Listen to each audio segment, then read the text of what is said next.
아멘. 잘 오셨습니다. 주의 이름으로 믿음으로 주의 이름을 밟은 모든 성도님들을 축복합니다. 영육간에 채우시는 놀라운 복이 가득하기를 주의 이름으로 축원합니다. 우리의 마음과 생각을 긍정적이고 소망 가운데 인도하는 것들은 무엇일까요? 많은 사람들은 상황이다 라고 이야기합니다. 내 주변의 많은 상황들, 이 상황들이 내가 생각할 때 좋으면 행복하고 소망이 넘치는 거고요. 이 상황들이 내가 볼 때, 내가 생각할 때 별로면 낙심되고 소망이 끊어져 버립니다. 절망이 들어옵니다. 자, 이건 세상 사람들의 이야기이어야 됩니다. 믿는 우리들의 모습이다. 당연히 이렇게 얘기해서는 안 됩니다.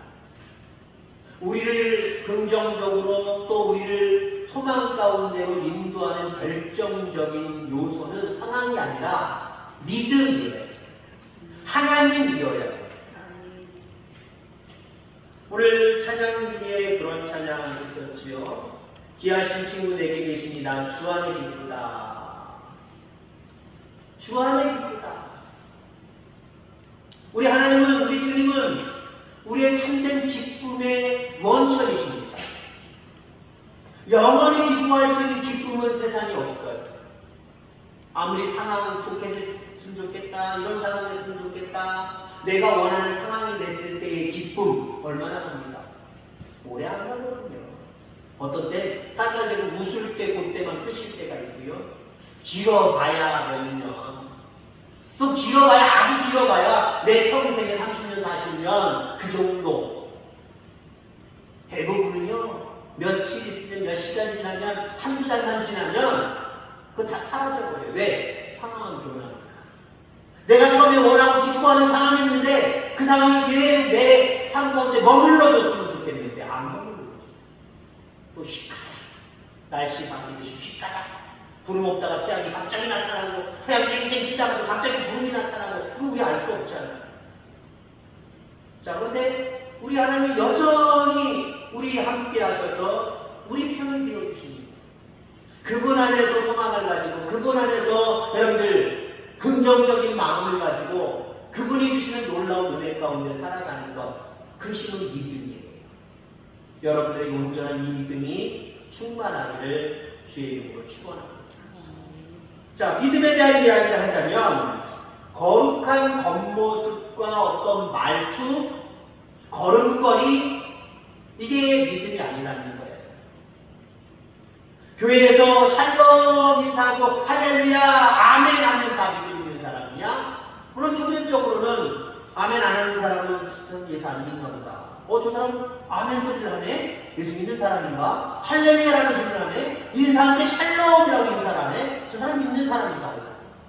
우리가 겉으로 보이는 믿음은 저 사람 믿는 사람인가 보다 라고 우리는 추측할 수 있고, 그 추측이 맞을 수도 있지만 진정한 믿음은 아니거든요. 우리 입술에서, 겉모습에서 나오는 것이 진짜 믿음은 아니거든요. 자, 믿음은 하나님을 향한 나의 태도입니다.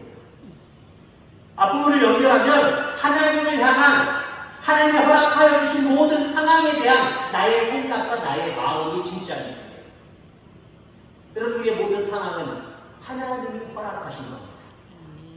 왜? 역사를 주관하시는 하나님이기 때문에. 그냥 하나님도 모르고 뚝딱 어떤 일들이 벌어지지 않아요. 내 삶 가운데 뚝딱 어떤 일들이 하나님도 모르는데 내 앞에 놓여 있지 않습니다. 하나님이 허락하신 거거든요. 그러면 여러분들, 하나님을 향한 나의 태도입니다. 왜 하나님 이 상황을 이렇게 나쁘게 남겨주셨습니까? 실망스럽습니다. 소망이 사라졌습니다. 낙심됩니다. 이게 하나님을 대한 태도예요. 하나님을 향한 생각이에요. 그럼 이 사람은 믿음 있는 사람인가요? 믿음 없는 사람인가요? 믿음 없는 사람이에요. 겉으로는 할렐루야 아멘 샬롬하지만 믿음 없는 사람, 진짜 믿음 있는 사람은요, 주어진 상황이 혹시 내게 마음에 들지 않고, 누가 보더라도 저 사람은 어떡하면 좋아, 저런 상황이 저 집에 닥쳤네 라고 안타까워 할지라도 이 상황 속에서 하나님 다른 하나님의 뜻을 보여주실 줄 믿습니다. 아니면 이 상황이 역전되어서 나에게 참된 소망과 기쁨의 시간으로 다가올 줄 믿습니다. 이렇게 하나님에 대한 생각과 태도를 이렇게 보인다고 한다면 아직 상황은 변하지 않을지라도 하나님 그 사람을 믿음의 사람으로 보실까요? 믿음 없는 사람으로 보실까요? 믿음의 사람으로 볼 수밖에 없다. 진정한 믿음의 사람들 다 되어지기를 주의 이름으로 축원합니다. 자, 믿음을 이야기할 때 가장 중요한 것은요, 믿음은 이런 거다, 이런 거다, 이런 거다. 다 중요하지만 가장 중요한 것은요, 믿음의 대상. 믿음의 대상. 하나님이에요. 예수 그리스도예요. 지금의 이스라엘 민족, 우리가 신약에 나오고 구약에도 물론 있습니다만은 구약보다는 신약 쪽에 나오는 이스라엘 사람들, 그 사람들 정말 하나님 믿는, 예수님 믿는 우리랑 똑같은 기독교인들일까요? 지금의 이스라엘 사람들도 대부분 마찬가지예요. 지금 그 사람들 정말 우리랑 믿는 기독교, 우리가 말하는 그 기독교, 예수 그리스도를 믿고 그분의 고난과 십자가를 믿고 부활을 믿고 영생을 믿는 그런 사람들일까요? 아니에요. 그들은 아직까지 지금 현재 이스라엘 백성도 그렇고 신약 성경의 이스라엘 백성들도 그렇고요. 구약 모세 오경에 나오는 하나님은 믿지만 예수님은 부정입니다. 예수님을 안 믿는단 말이에요. 그러니까 지금도 이스라엘의 선교사를 한국에서 미국에서 파송을 해요. 왜요? 믿음이 원초적인 믿음, 하나님 이스라엘을 택하셔서 성경의 역사는 이스라엘을 시작했다고 하도 과언이 아니죠? 근데 어때요? 거기에 믿음이 없어요. 거기에 믿음이 없다니까요. 왜요? 믿음의 대상이 틀렸어요. 하나님이 아니다야 여서가 아니에요. 하나님 맞습니다. 근데 그 하나님이 이미 육신이 되어 이 땅에 오셨단 말이에요. 독생하신 예수님을 보내주셨단 말이에요. 그분이 우리의 죄와 허물을 다 뒤집어 쓰시고 이미 돌아가시고 다시 부활하셔서 하늘 보좌에 계신데 세월이 이렇게 흘러갔는데 아직도 여기에 매여져서 모세 오경에 나타난 하나님만 믿고 있어요. 완전히 100% 잘못됐다고 볼 수는 없지만 글쎄요, 하나님만 아시겠지요. 그렇게 매어 살다가 그런 믿음만 가지고 있다가 나중에 천국 가면, 지금의 이스라엘 백성들 천국 가면 지옥으로 하나님 심판대 앞에 가면 천국 갈까 지옥 갈까 그건 알 수 없어요. 하나님 요 정도밖에 인정 안 하는 믿음을 가지고 있는데 구원받을 수 있는가 없는가 우리가 판단할 일은 아니잖아요. 그러나 어찌됐든 간에 믿음의 대상이 잘못됐다. 신약 성경에도 많은 사도들, 베드로나 아니 바울 핍박하는 무리들이 누굽니까? 믿음의 대상이 잘못된 유대인들이었거든요. 유대인들, 이스라엘 백성들이었거든요. 믿음의 대상이 틀렸어요. 그러니까 예수 그리스도 복음, 온전한 복음을 증거하는 그 사도들 핍박하잖아요. 죽이려고 하잖아요. 감옥에 가둬버리잖아요. 여러분 우리도 믿음, 여러분 그 믿음이 겉으로는 주님을 부르고 하나님을 부르지만 그냥 우리가 단순히 생각하는 우리의 신념일 수도 있어요. 신념이 아닌 내 속에 정말 예수 그리스도께서 살아계셔서 그분이 허락해 주시는 그 믿음이 여러분들 가운데 충만하게 되기를 주의 이름으로 축원합니다. 자, 우리의 힘으로 구원받을 수 있을까요? 구원받을 수 없습니다. 우리의 힘으로 거룩해져 가는 성화 입을 수 있을까요? 나는 점점 거룩해져 갈 거야. 내가 아무리 선언하고 아무리 각오하고 다짐한다고 해도 우리가 그렇게 거룩해져 갈 수 있을까요? 성화의 과정을 겪을 수 있을까요? 안 됩니다. 절대로 안 된다는 거예요. 그럴 능력이 우리에게 없다라는 겁니다. 그래서 우리가 하나님 앞에서 행해야 될 일이 있습니다. 네, 하나님만이 우리를 구원하실 수 있고 하나님만이 우리의 믿음의 성장을 도우실 수 있기 때문에 그 하나님 앞에서 우리가 해야 될 일이 있어요. 오늘 제목의 말씀처럼 예수 그리스도의 십자가 앞에서 죽어야 돼요. 나를 내려놔야 돼요. 하나님 내 생각에는요, 이거 내려놔야 되는 거예요. 온전히 하나님의 말씀이 이게 믿어지지 않는데 이게 가능할까? 그럴지라도 믿는 게 여러분들 나를 죽이는 거예요. 나를 죽이면 어떤 현상이 나타나느냐? 불행해지느냐? 아니요. 나를 하나님 앞에 내려놓을 때 그 하나님이 그 예수 그리스도께서 통째로 내 안에 들어오셔서 나를 이끌어 가시는 거예요. 구원의 길로 이끌어 가시고 나를 날마다 믿음의 성장, 성화의 과정을 겪을 수 있도록, 체험할 수 있도록 날마다 우리를 이끌어 가심을 기억하게 되길 주의 이름으로 축원합니다. 지금은 영적 전쟁의 시대입니다. 우리들 대부분 영적으로 무지해서 지금이 어느 때인지 분별을 잘 못할 뿐이지요. 우리는 지금이 영적인 전쟁의 시간이다, 전쟁의 그런 때이다 라는 것을 늘 자각하며 살아가게 되기를 주의 이름으로 축원합니다. 그럼 사탄은 영입니다. 우리랑 달라요. 우리보다 높은 존재입니다. 우리보다 능력 있는 존재입니다. 우리가 아무리 예수 믿지만 우리의 생각으로 나보다는 별거 아니야. 그거 믿음 아니에요. 나보다 더 능력 있는 존재로 우리는 봐야 돼요. 그렇기 때문에 무서운 거예요. 두려운 거예요. 그래서 우리는 승리할 수 없는 겁니다. 마귀가 날마다 우리를 유혹해온다고 할지라도, 현혹해온다고 할지라도 우리는 이겨낼 수 없는 거예요. 그럼 이겨낼 수 없기 때문에 두려움 가운데 굴복당하느냐? 아니요. 그 위에 계신 분이 있잖아요. 마귀 밑에 우리가 권세가 없기 때문에 우리 육체를 가지고 있는 존재이기 때문에 약하지만, 두려워할 수밖에 없지만, 떨 수밖에 없지만 마귀보다 더 위에 계신 분이 계시잖아요. 그분이 우리의 아버지, 우리의 하나님. 그분이 내 안에 들어와 계시면 영적인 전쟁에서 우리가 떨 필요가 없어요. 절대로 지지 않아요. 그러니까 모든 상황에서 지지 않아요. 그 상황을 극복하게 하시고 그 상황을 이기게 하시는 하나님의 놀라운 은혜가 우리 속에 있음을 기억하게 되기를 주의 이름으로 축원합니다. 자, 우리 믿음 가운데 흔히 잘못된 부분, 어떻게 보면 좋지 않은 버릇이 있다고 한다면 이런 걸 겁니다. 그 중에 하나가 한 번 받은 은혜로 계속 가려고 하는 것.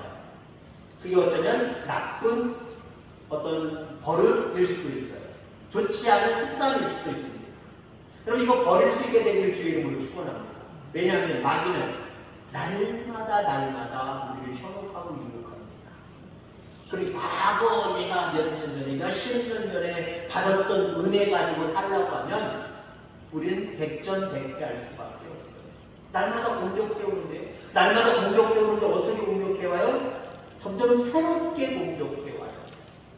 여러분 TV에 보셨는데 오늘 TV 아침부터 이렇게 TV 틀어보니까 뉴스 좀 보려고 틀어보니까 뉴스가 다 중국 얘기돼요. 중국에서 푸틴 러시아 대통령 김정은 우리나라 국회의장 갔습니다마는 그런 한 20몇 개국 초청 인사 모셔다가 10명씩 같은 거 하더라고요. 새로운 무기들이 등장하잖아요. 우리 무기에 대해서 잘 모르니까 뭐라고 설명할 수 없지만 어제의 무기보다 오늘의 무기가 사실 더 새로운 거예요. 안 보이던 무기도 보인다는 거예요. 전문가들의 눈에는 안 보이던 게 보이고 옛날에 조금 약간 수준 낮은 거에서 그걸 업그레이드 시킨 그런 어떤 비전의 어떤 무기가 등장했다라고 관심을 보이면서 이야기를 하더라고요. 여러분 보세요. 무기 체계를 보세요. 옛날에 우리가 외세의 침입을 많이 받을 때 우리는 조총도 없었단 말이에요. 남들은 조총 가지고 있을 때 조총도 없어가지고 완전 두 손 두 발 가지고 땅을 떼앗기고 많은 어려움을 당할 때가 있었잖아요. 활 쏘고 창으로 직접 칼로 싸우던 이 시대, 아니면 돌을 날아서 돌을 던지고 물을 끓여서 물을 확 붓고 이런 시대 얼마나 힘들었을까요? 근데 여러분 지금은 시대가 점점 변하면서 이제는 사람과 사람이 직접 만나서 싸울 일이 없어. 무인 드론기를 띄워서 공격하고 여기서 스위치 하나만 누르면 몇백 킬로, 몇천 킬로 날아가 빵 때리고. 이게 여러분 10년 뒤 20년을 생각해 보세요. 점점 발전해야 합니다. 근데 예를 들어서 이렇게 시대가 흘렀는데 나는 빗자루라고 살아남고 나는 내 집 공격하는 내 나라 공격하는 사람들 내가 다 때려잡을 거야 이렇게 서 있다고 한다면 얼마나 어리석습니까? 얼마나 어리석어요. 그거랑 똑같거든요. 마귀는 날마다 공격해오는데 새로운 방법으로 우리에게 공격해옵니다. 그럼 우리는 어때요? 과거에 받은 은혜 가지고 그거 붙이려고 대적하려고 할 수가 없어요. 그래서 우리는 그 마귀와 대적하기 위해서 날마다 죽어야 돼요. 내 자아를 죽여야 됩니다. 오직 하나님밖에 없습니다.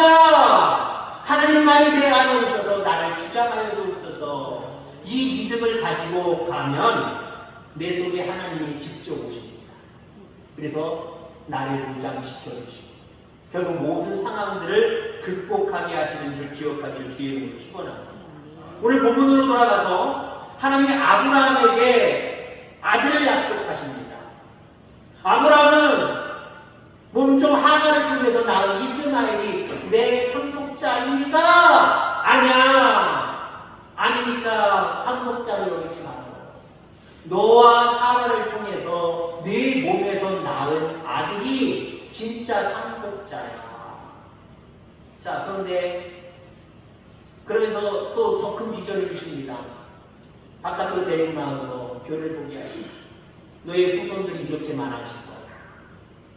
근데 납득하기 어려운 부분이 있습니다.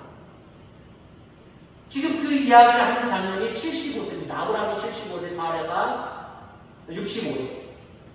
여러분들, 하늘의 별과 같이 많은 후손들을 낳기 위해서는요, 적어도 아브라함 때, 오늘날로 얘기하면 적어도 10자리는 낳아야 되지 않을까요? 근데 아직도 자녀가 없어요. 몸종을 통해서 이스마엘이 있지만 아무 자식이 없어요. 아무 자식도 없는데 하나님이 별처럼, 하늘의 별처럼 자손이 그렇게 많아질 거라고 이야기합니다. 그럼 빨리 또 금방금방 낳게 하시려나 보다. 75세부터 쭉쭉쭉쭉쭉 못 날 때까지 낳게 하시려나 보다. 1년 지나, 5년 지나, 10년 지나, 20년이 지나 아무 소식이 없어요. 근데 우리가 아는 대로 오늘 본문에 이 약속을 하신 이후에 25년 후에 하나님의 약속대로 사라와 아브라함 사이에서 여러분들 어떤 자식이 나옵니까? 이삭이라고 하는 그런 자녀가 나오는 모습을 바라보게 됩니다. 자, 25년이 지났습니다. 하나님이 말씀하시는 시기는 75세 때가 아니었어요. 25년이 지난 그때가 하나님이 말씀하시는 때였습니다. 왜 이렇게 하셨을까요? 하늘의 별과 같은 후손을 위해서는 75세 약속하고 그 달에 바로 아기 들어서서 적어도 10개월 후부터 낳고 그 다음에 바로 낳고 그랬으면, 아니면 거기다가 쌍둥이, 두 쌍둥이, 세 쌍둥이, 네 쌍둥이 계속 허락해줘야 그 자손들이 기하급수적으로 늘어나지 않겠습니까? 근데 하나님은요, 25년이 지난 다음에 하나님이 약속하신 이삭을 주셨습니다. 25년이 지난 아브라함이 100세, 사라가 90세 때는요, 이미 성경에 나와 있지만 아기 낳을 수 있는 물리적과 의학적인 몸이 아니었어요. 끝난 시기였습니다. 도저히 바랄 수 없는 시기였습니다. 근데 하나님은 그때에 아브라함을 주셨고요. 하나밖에 안 주셨지만 그 이유를 보세요. 하나님이 약속하신 대로 인간이 도저히 상상할 수 없는 그러한 모습 가운데 그 아브라함의 후손을 정말 별과 같이 번성하게 하신 줄 여러분들 기억하게 되기를 주의 이름으로 축원합니다. 때때로 우리는 기다려야 합니다. 바로바로 응답하시면 참 좋을 텐데 아브라함이 25년을 기다렸던 것처럼 우리 또한 기다리는 것, 이게 믿음일 수도 있다는 거죠. 믿음은 나는 완전히 죽고 하나님이 내 안에 살아계셔서 하나님의 초자연적인 역사를 이루시는 것을 기다릴 줄 아는 것, 그게 믿음이에요. 나는 죽이고. 여러분들, 아브라함이 못 죽였잖아요. 야, 1년 지나고, 야, 이랬는데도 어떻게 자식이 없어? 어떡할 거야? 하나님 약속만 믿고 기다리고 있다가는 우리 자손 없이 그냥 죽겠구나. 그때 사라가 해답을 갖고 오죠. 인간적인 방법을 갖고 오죠. 나는 틀렸으니까. 나를 통해서는 틀렸나 보다. 지금 수년이 지났는데도 지금 나의 몸에 애가 없지 않느냐. 그러면 내 몸종 하가를 당신이 취하소서. 그러면 그렇게 해서라도 자식을 보는 것, 이거 그 당시 법적으로 틀린 건 아니거든요. 나쁘다고 볼 수 있는 건 아니거든요. 그러니까 아브라함이 뭐라고 그래요? 좋다고 얘기하죠. 그래, 낳은 아들이 이스마엘입니다. 근데 하나님은 25년을 기다리게 하신 다음에 이삭을 허락해 주셨다라고 하는 거죠. 여러분들, 아브라함과 하갈 사이에서 낳은 이스마엘은 사람의 결과입니다. 그러나 25년 동안 기다렸다가 낳은 이삭은 하나님의 결과입니다. 자, 아브라함과 이삭의 모습을 바라보세요. 이삭은 이스마엘은 더 이상 등장하지 않아요. 나중에 하나님이 너의 상속자는 이삭이니까 내 옆에 하갈도 두지 말고 이스마엘도 두지 말어. 내쫓았다. 물론 이스마엘의 후손들이 성경에는 종종 나오긴 합니다만 이스마엘은 더 이상 존재하지 않아요. 더 이상 성경의 이야기가 나오지 않아요. 근데 이삭은 계속해서 지금 이 신약 시대까지 연결되는 그 고리 속에 위대한 가문으로 우리는 인정하고 알고 있다. 그러니까 여러분들, 인간의 결과는 반짝이지만 하나님의 결과는 영원하다는 거예요. 인간의 결과는 잠시 있다 또 금방 무너질 수 있지만 하나님의 결과는 오래 지속된다는 거예요. 그럼 그걸 아시길 주의 이름으로 축원합니다. 생각해보세요. 오늘 우리가 그렇게 기도했지만 상황을 더 귀하게 보는 사람들, 더 중요하게 보는 사람들, 믿음이 있지만 상황이 더 중요한 사람들. 그래서 육신적인 결과는 여기 앉아있는 여러분들보다 더 나을 수 있어요. 왜요? 이 시간에 지금 만날 사람 만나고, 이 시간에 일할 거 일하고, 이 시간에 쉴 거 쉬니까. 여러분 적어도 보세요. 지금 여기 피곤한 모습이 보이는 분들이 참 많이 계신데 잘못된 거 아니에요. 얼마나 피곤하시면 그러니까 오늘 주일날, 수요일날 하나님 앞에 가야 돼. 믿음으로 살아야 돼. 그리고 나와 있지만 육신이 연약한 거 어때요? 오랫동안 오늘도 일했으니까 얼마나 피곤하십니까? 그러나 믿음으로 지금 나와 있잖아요. 피곤한 육체만 놓고 바라봐도 그래요. 여러분들은 육체만 놓고 바라볼 때는 그렇지 못한 분들, 상황을 더 중요하게 여기시는 분들보다 여러분이 오늘 더 피곤한 분들 그렇죠. 집에 가시면 계속 화풍 나오고, 오늘 지금 저녁 식사를 못 하시는 분들은 뒤늦게 가서 또 드시고 주무시려면 배까지 더부룩하고 이상할 수도 있어요. 근데 그렇지 못한 사람들은 여러분 어때요? 여러분들도 또 쉬고 있단 말이에요. 더 누워있을 수 있단 말이에요. 얼마나 편합니까? 근데요, 그 기쁨은, 그 만족은요, 오래 못 간다니까요. 여러분들의 기쁨이 오래 가는 줄 믿습니다. 영원히 가는 줄 믿습니다. 싫어요? 근데 안 좀 해보셔요. 여러분들의 기쁨이 오래 간다니까요. 영원히 간다니까요. 왜? 하나님의 허락했지. 하나님의 결과이기 때문에.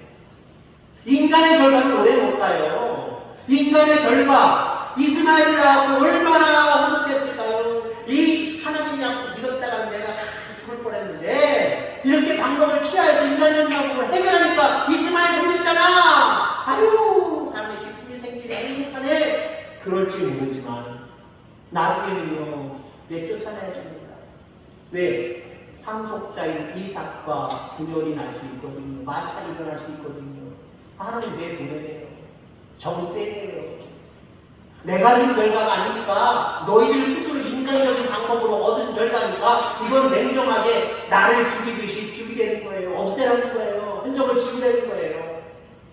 얼마나 아까울까요, 여러분들. 여러분들, 그러니까 오늘 제목의 말씀이 신약적인 제목의 말씀이지만 아브라함은 이삭을 버릴 때도요, 자기 자신을 죽인 거예요. 왜? 그만큼 키워놨으면 이게 그 장자인데 찬양으로 여기고 거기 살아가면 되는데 다 키워놨더니 아브라함이 태어나기 전에 이 이스마엘이 10대 중반이었거든요. 20대는 안 되고요.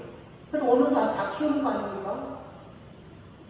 그런데 그 아들을 내보내야 되는 이 아버지의 마음은요, 자기를 비웠기 때문에, 자기를 죽였기 때문에 가능했던 거예요. 아까워요, 하나님! 어떻게 버려요? 안 돼요! 내 아들이에요! 그걸 버리지 않았다고 생각해요. 하나님이 이삭을 통하여서 하늘의 별과 같이 빛나는 민족으로 계속해서 연결해 가실지, 다른 사람을 취하셔서 또 그렇게 다른 방법으로 행하셨을지 우리는 알 수 없는 거거든요. 여러분, 하나님이 주신 결과로 만족하며 살아가는 저와 여러분들 되길 주님으로 축원합니다. 하나님이 주신 결과는 나를 날마다 죽일 때 그 하나님이 나에게 허락해 주세요. 나를 죽이지 못하면 오늘 아브라함처럼 인간적인 방법인 세상적인 결과물들을 가져올 수도 있지만 그것에 여러분들 마음을 빼앗기지 않기를 기회를 축원합니다. 우리보다 경건하지 못하고 세상 중심으로 살아가는 사람들은요, 그들 나름대로 결과를 가지고 있기 때문에 믿는 우리들 너무나 부러워 죽겠네 라고 바라볼 수 있어요. 부러워하지 마세요. 잠시 있다가 사라지는 거예요. 잠시 있다가 끝나는 거예요. 영원한 결과, 하나님이 주신 결과를 바라보면서 믿음 안에 여러분 자신을 죽이면서 믿음 가운데 살아갈 수 있는 저와 여러분이 다 되어지기를 주의 이름으로 축원합니다. 하나님 아버지 감사합니다.